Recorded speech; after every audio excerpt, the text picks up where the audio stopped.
Good morning, East Valley High School. I am your host, Mr. Coker, here with the Falcon News. Today we are paying a special honor to a world icon. He was a minister, a poet, a lover of words and freedom. He was a family man and a talented speaker, a seeker of truth and justice. He met every challenge he faced. Martin Luther King Jr.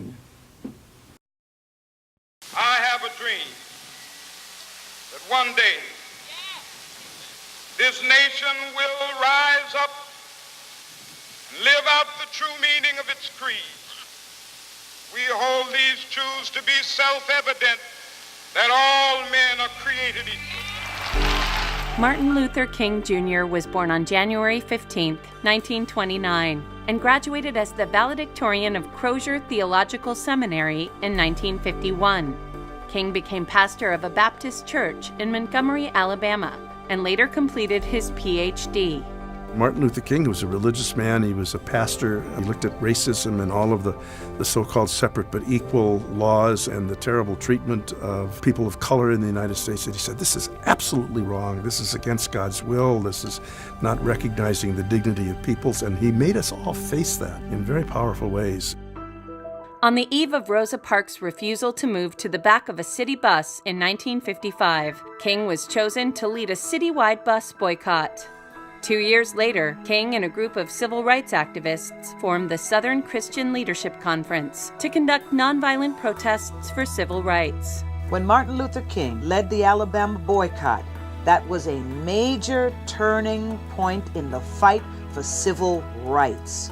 What you saw was people who had been fractionized coming together as one, walking together with others joining the fight. This was when people, America, the world, stood up and said, whoa, what are we looking at here? An amazing time.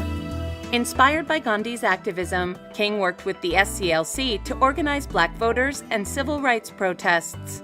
In 1963, King was arrested at a march in Alabama. During his prison time, King wrote a rebuttal to an article denouncing his methods.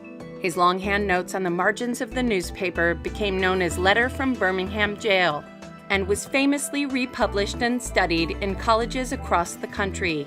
Martin Luther King was a man of God who believed that calling necessitated social change in the present, and he put his life on the line for that calling. Free at last! Free at last! Thank God Almighty! We are free at last! On August 28, 1963, King led more than 20,000 people in a massive demonstration at the Lincoln Memorial, where his speech, I Have a Dream, became a defining moment in civil rights history. Through his work, King helped pass the Civil Rights Act of 1964 and received the Nobel Peace Prize that same year. Martin Luther King, according to Time in 1963, personified the civil rights movement. He took on one of the greatest challenges of his time and was one of the people that most influenced this very transformative time in American history. Although King faced criticism from more militant black leaders, he continued his peaceful efforts toward both racial and economic justice. After delivering his I've Been to the Mountaintop speech at a rally in Memphis, King was assassinated the next day on April 4, 1968, while standing at the balcony of his motel room. King's assassination was, I think, devastating for many people. But there's also a rising level of organization, and many people, King's assassination galvanizes them into many kind of black power movements across the country, many anti-poverty movements. So it's both a moment of despair, but also a moment of political flowering. Posthumously, King was awarded the Presidential Medal of Freedom in 1977 and a Congressional Gold Medal in 2004. Today, the Martin Luther King Jr. National Holiday continues to be honored on the third Monday of every January.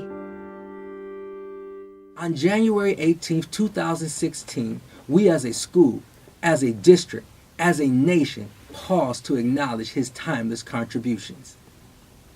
This has been Falcon News. Thanks for watching.